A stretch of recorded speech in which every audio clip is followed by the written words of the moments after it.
What do I hate? Well, many things, to be honest with you. I do hate a lot of things about the planet. A lot of people hate wearing hats indoors, and I'm doing that currently not to protect my baldness that isn't there, but a lot of people wear, most people do that, like a fellow YouTuber. Unfortunately, in the case of him, he asked about a hat. I don't. It's for fashion, purely. But what do I hate? Well, I hate a lot of things in life, and I can't pinpoint three things, but two things I hate more than anything is Sam Allison and Stevenage Town Football Club. Both disgraceful, both disgusting, and both nasty professionals, so-called professionals in the football game. Now, I'm not going to be salty. Stevenage were one of those horrible teams who you just want to get away from. A bit like someone who stinks. You just got to get away from them. Quick hellos and goodbyes, and that's that. And that's what we did with Stevenage today. Quick hello. We'll take your points from a point from you, and we'll see you again at home where it smells a lot better. I didn't go to Stevenage today because I do have a blister problem. That is another thing I hate. It's tragic. You might think it's not a bad thing, but it's honestly one of the worst experiences of my life. And I think it goes to show, how uneventful and untragic my life's been. That having a blister's probably in the top two. But that is where I'm currently at with this thing on the end of my little toe. It's invading my little toe like something else invading, and I'm not going to go into any of that. But anyway, aside from that little thing, my toe, the Stevenage did bloody annoy me. They really did. And like I was trying to go down, I don't know if Stevenage stinks. That's what I'm trying to say, more than Bradford. And Bradford doesn't particularly smell great, but I don't think many places in England do, or in the world. I think the world stinks, to be honest with you. There's too many farms, and too many of those places where they kill the pigs and the cows. I want to say an abattoir, but I feel like that is where fish are. But I think it is an abattoir. Anyway, so, Stevenage, they were just a dreadful football inside, but I can see and appreciate why they are where they are in the league table. They know they haven't got the footballers to play expansive football. I won't even say, tippy-tappy football, because I hate that style of play, but it's not an expansive style of play, it's not an attractive style of play, but they know that if they wind up the opposition, if they can pay the referee, which I'm convinced they did do. Might be a bit close to the mic, but that's something I'm going to have to try and get used to. I'm pretty sure they did pay the referee, and it was just as bad as the football team. But yes, wind up the away fans, or the home fans if they go away, play for the second balls, and just frustrate the life out of the opposition, and try and bombard them, go down easily. It's bully teams that they sort of just have to play to their strengths, and that's what they do, and they do it very well. So I can give fair play to that, but it doesn't mean that I can't not hate the style and hate the team for it. I'm entitled to that opinion, but I can credit them for what they've done. But I really don't want to watch them ever again this season. But in terms of how that affected our style of play, it massively did. In the first half, we had to sort of, in order to stay in the game, we had to sit in, we had to fight, we had to match them in their style, and sort of go down to their level, and try and play off the second balls, which we normally try and do, but try act down on fouls, and try and buy soft free kicks, because that's what they were doing. But the problem in doing that was, I think, particularly the midfielders we selected in Metcalf and Power, we could have done with having a bit more composure on the ball. But you have to earn your right to play, and that's what we did inevitably when it got into the latter stages of the second half, where we were in full control and we were the dominant side, and we just couldn't create that killer chance that would have enabled us to have got all 3 points. We created a lot of great chances in great areas. Obviously, when you look at the actual match facts and stats, it doesn't look too good for us. I think we only had about 5 shots, but it felt like a lot more domination of the game than going off the stats. If you look at it with your eyes, we were the better side, but they had the fight and resilience to stay in there, and so did we. I thought for a game that both teams are fighting for, both teams had strong resilience for, and a team of characters. That's what the game were great for. Similar to Barnsley, but the difference was both teams lacked the quality and the sort of composure and technique on the ball that we saw in that game against Barnsley, and that was because we had to go away from that. And we had to say, right, we've got to roll up our sleeves and fight in this sort of a game. Otherwise, they would have rolled over us, and that's what they'll do to a lot of teams. A lot of teams will roll over like a dog, tickle the back for them, and there you have. You've just been groomed by Stevenage, and we weren't allowed to be groomed by Stevenage because we're Bradford. To cut a long story short. So yeah, I'm very happy with the point. And when you look at the starting lineup, without trying to discredit any of the players, because we've got a fantastic group, we've got great depth, it is a weak side in terms of what we have missing. McIntyre, I think, has been our best centre-back so far this season, maybe alongside Tilt. It's been a long time since we've seen Tilt. And I think Pennington's been great. 3 of them all out. Joe Wright's coming back into a team and slowly improving game by game from how he started the season.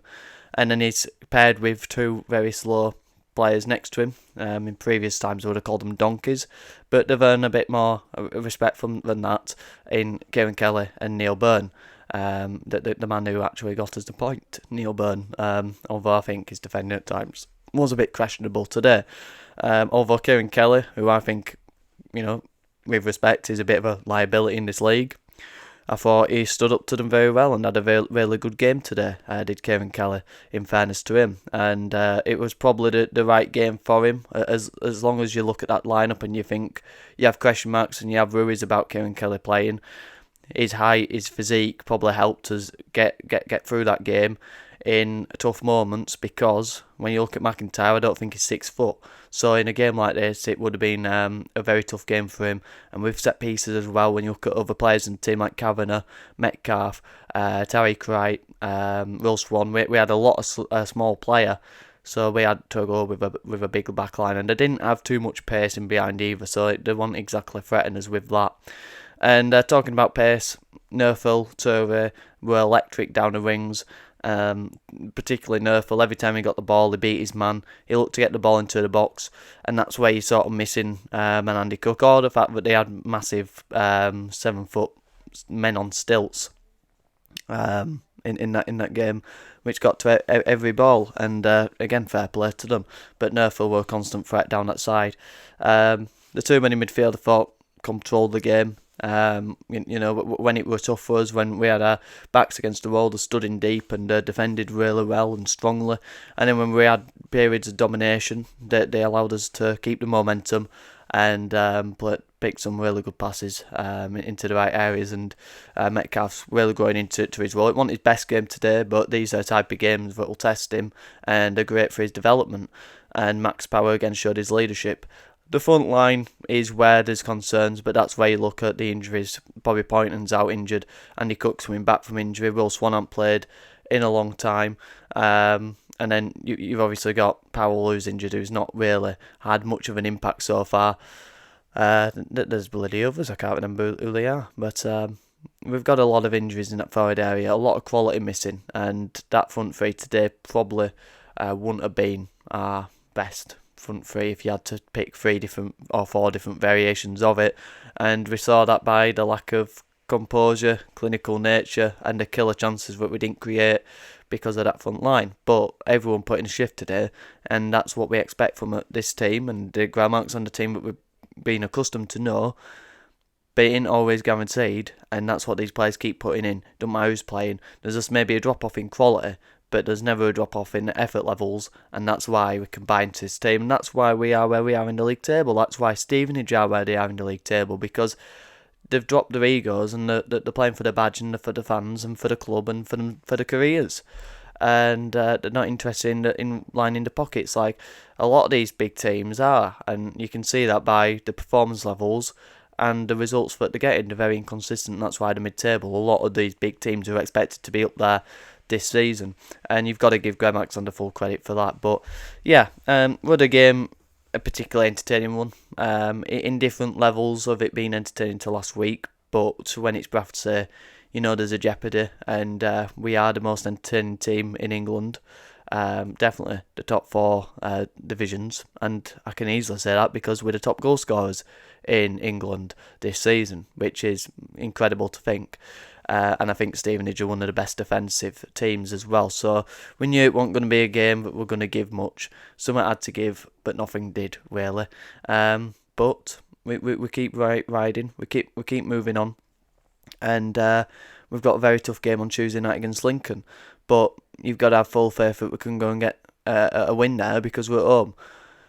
It's disappointing not to win, but I think that point we're always going to feel like 3. We're away from home. We know we're not as great away. No one really is, but we know our form is significantly worse going off the promotion from last season as well. If you're only winning 4 away in a promotion winning season, you know how poor you are away compared to you are at home. And this season, I think it has actually picked up massively. Drawing away to Stevenage today.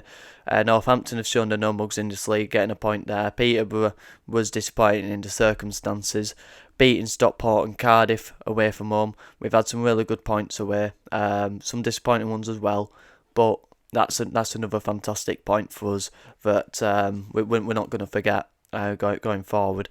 So we're going to Tuesday with optimism. We're still in a fantastic position, still got an incredible amount of points compared to what we'd probably have expected to have had at this point this season, and the momentum that the train keeps rolling, and we'll see what comes from that game. But yeah, I don't think I have much more to add. I don't know if I've gone on for a while or not. I probably talked a load of gibberish at the start, but yeah, I think it was just one of those games that you can't really take much from it. Neither team looked like they were going to offer much in terms of clear-cut opportunities. I will actually just say their goal. I think it's only right to credit them for that.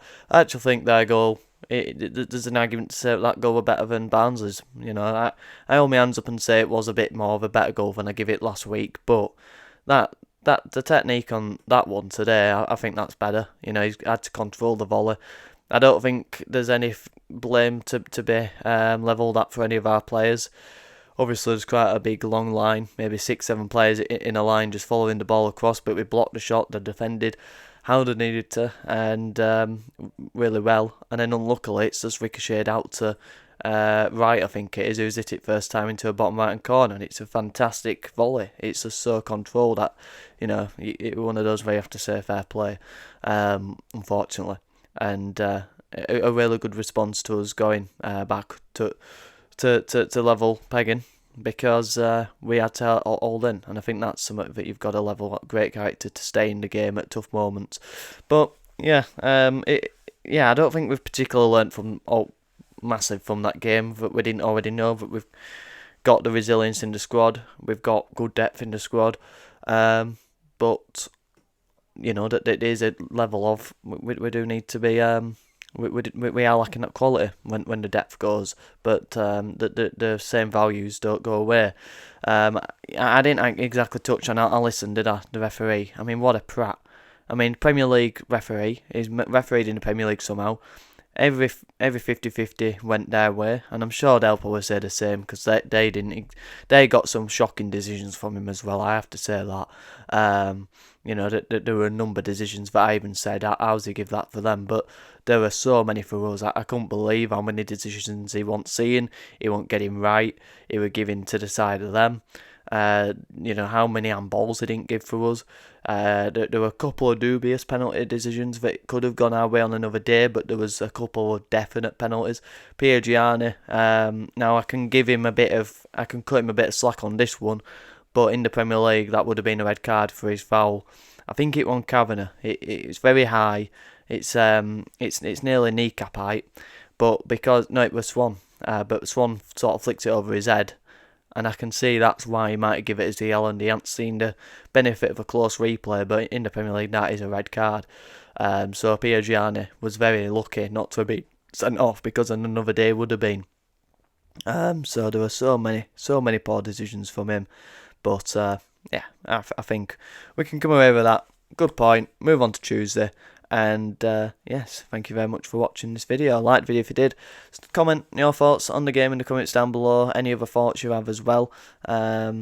It was my birthday on Friday, 19 now. It's a weird one, I think, 19. It feels a bit weird, but you're not 19 forever.